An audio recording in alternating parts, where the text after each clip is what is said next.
Il y a un gigantesque malentendu autour de Ryan Cherki, il y a une grande erreur d'analyse qui est faite autour du joueur français. Salut tout le monde, c'est TMF et j'avais énormément envie de vous parler de Cherki parce que le match d'hier m'a frustré. Alors, pas forcément la prestation de Cherki sur le terrain, il y a des choses qui ont été réussies, il y a des choses qui ont été ratées, mais honnêtement, tout ça est plutôt logique, on y reviendra à la fin de la vidéo. Non, ce qui m'a frustré, c'est plutôt les commentaires que j'ai vus sur la prestation de Cherki, et je suis apparemment pas le seul parce que j'en parlais avec Datascout et on verra quelques graphiques qui viennent de leur site et qui vont justement appuyer mon propos. En fait, Cherki, c'est un joueur qui est tellement talentueux que parfois il est idolâtré, que parfois il est idéalisé. Et le problème quand on idéalise quelqu'un, c'est que parfois on lui voit des qualités là où il en a pas forcément.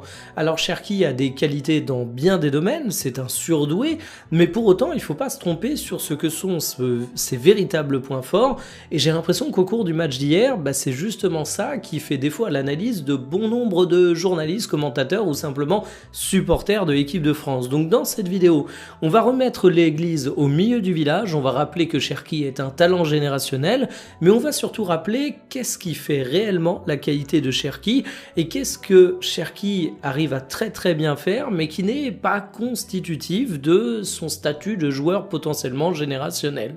Bref, un sujet qui me tient énormément à cœur, vous le savez, parce que Cherki, je force un peu dessus.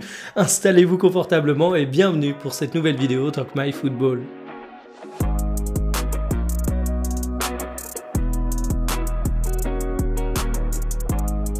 La vidéo est sponsorisée par l'application de référence pour suivre le football, à savoir Match en direct. Match en direct, ça vous permet de suivre toutes les rencontres entièrement gratuitement. Vous avez par exemple le petit récap du match de l'équipe de France dont on va parler et vous vous rendez compte qu'on a les notes pour tous les joueurs, on a les stats avancées pour ces derniers, les classements dans chaque catégorie, les kilomètres parcourus, les sprints à haute intensité et plein d'autres données dans une partie d'attaque est extrêmement avancée. Match en direct, ça vous permet de suivre le foot, les matchs, les actualités, mais également d'autres sports comme le basket, la Formule 1, le tennis ou encore le rugby. C'est 100% gratuit à télécharger avec le QR code et le lien en description. Je vous invite à y jeter un œil, ça ne vous coûte rien et ça permet d'envoyer des signaux positifs à ceux qui sponsorisent TMF et qui permettent à la chaîne d'exister. Merci à eux de sponsoriser la vidéo. Le premier truc à rappeler, c'est que Cherki, c'est un génie. Certains vont dire que j'appuie un peu trop fort sur le terme, mais non, pas du tout. Certains vont considérer également que les Lyonnais en ont trop fait durant sa jeunesse, mais là ici, c'est relativement faux. Cherki, c'est un talent générationnel. Il était scouté par les plus grands clubs du monde dès son plus jeune âge. C'est pas pour rien que vous avez forcément entendu parler de lui, même quand il avait 15, 16 ans, même quand vous n'aviez peut-être aucun intérêt pour le scouting, même si vous n'aviez jamais regardé un match de l'Olympique Lyonnais version jeune. En fait, Cherki, c'est un talent générationnel et rien de la suite de sa carrière pourra l'infirmer. Admettons que Cherki finisse par bider du côté de Manchester City, admettons que sa carrière soit ensuite une lente descente aux enfers, et bien Cherki ne restera pas moins un génie du football. Ça sera juste un énième mec qui avait un talent absolument phénoménal et qui n'a pas réussi à le concrétiser. Mais le talent de Cherki, il crève l'écran depuis qu'il est tout jeune. Je sais qu'on a tendance à accuser certains supporters de chauvinisme, mais il faut avouer que parfois les Lyonnais, je vous aime bien, mais vous avez tendance à forcer sur vos joueurs. Mais là, attention, quand les Lyonnais en faisaient des tonnes sur Cherki, ils étaient 100% dans leur bon droit. Et c'est pas pour rien qu'on a un Kylian Mbappé qui a déclaré avant le match face à l'Ukraine que Cherki avait un don. Alors évidemment, on va me rétorquer que Kylian Mbappé est un bon capitaine, un chic type qui met en confiance un jeune joueur qui découvre la sélection depuis quelques mois. Et vous auriez raison de penser ça, mais en même temps, Mbappé, il a pas dit de tous ses coéquipiers qu'ils avaient un don pour le football. Le mot est relativement fort. Et en fait, ça retranscrit une impression que Cherki donne à l'intégralité du milieu du football. Je le redis, dès son plus jeune âge, il était scouté par les plus grands clubs. Il a été recruté par le grand Manchester City de Pep Guardiola. C'est vraiment pas pour rien. Il a suscité l'intérêt de grandes formation européenne.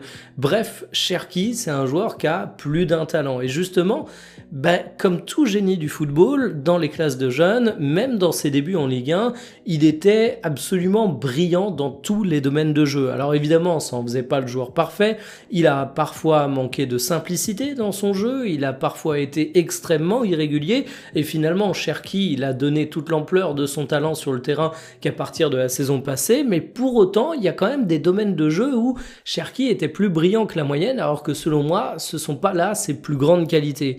Et justement, on en arrive au grand malentendu autour de Cherki. Le talent de Ryan Cherki est profondément mal compris et les gens ne comprennent pas pourquoi c'est un joueur doué. Comme tout génie du football, Cherki, il impressionne par sa qualité technique. Il faut avouer que quand tu le vois évoluer sur un terrain, il a l'air capable de tout faire. Mais pour autant, Cherki, c'est pas du tout un génie du dribble. Je vous montre le radar de ses performances avec l'Olympique Lyonnais la saison passée. Ça vient du site Datascout et vous vous rendez compte qu'au dribble, il est meilleur que 73% des joueurs du championnat de son poste dans le même exercice.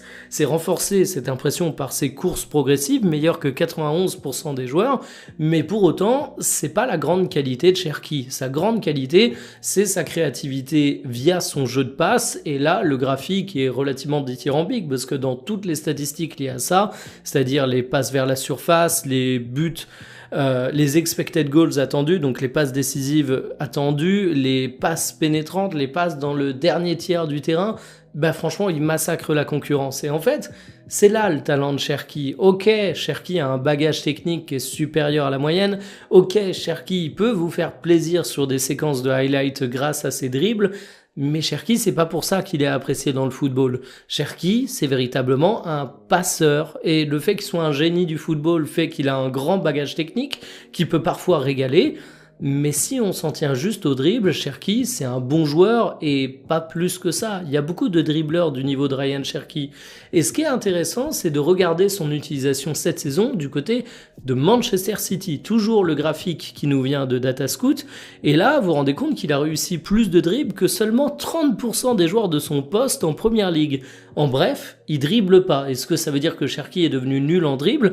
Non, ça veut tout simplement dire que Guardiola, lui, il est conscient des qualités de Ryan Cherki. Il l'a recruté pour sa créativité et une nouvelle fois dans les statistiques de passe, il crève le plafond. Et d'ailleurs, il y a un truc qui est assez marrant aussi.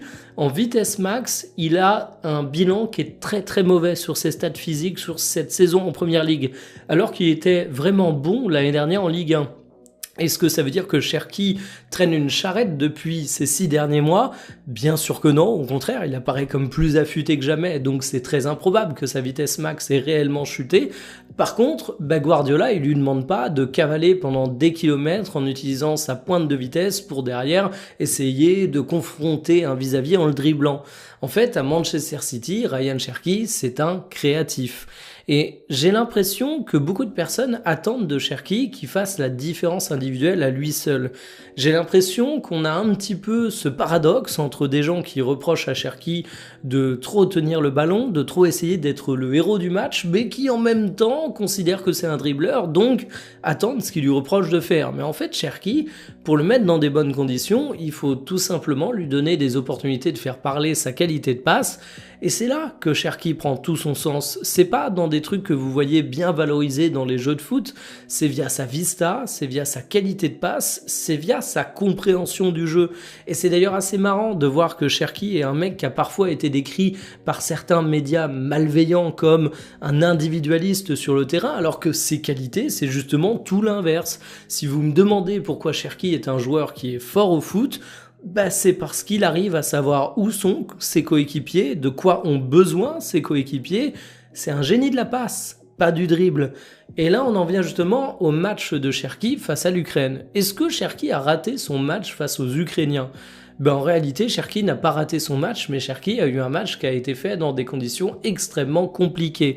La faute au dispositif tactique ukrainien et la faute à Kylian Mbappé, qui a un rôle qui prend beaucoup de place en équipe de France. C'est pas un reproche que je fais à Kylian Mbappé, c'est juste que dans une équipe, tu peux pas faire cohabiter tous les leaders dans toutes les situations. Je m'explique. Si on regarde la heatmap, c'est-à-dire les ballons touchés par Kylian Mbappé au cours de cette rencontre, on obtient ça.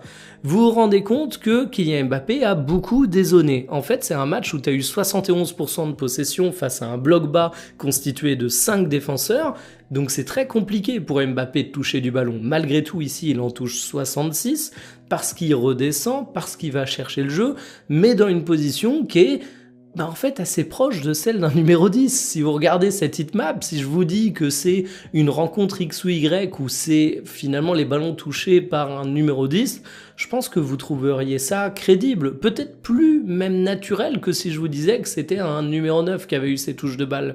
Et pour cause, on sait que Kylian Mbappé est un numéro 9 qui a un profil un peu atypique, tout efficace soit-il, parce que franchement, il sort face à l'Ukraine un match qui est à saluer et qui est vraiment hyper qualitatif. Le problème, c'est quelle est la place pour Cherki là-dedans ? Si on regarde la heatmap de Ryan Cherki cette fois-ci, on se rend compte qu'il est un peu cannibalisé dans les zones. Il est même obligé d'aller un petit peu sur les demi-espaces pour toucher du ballon.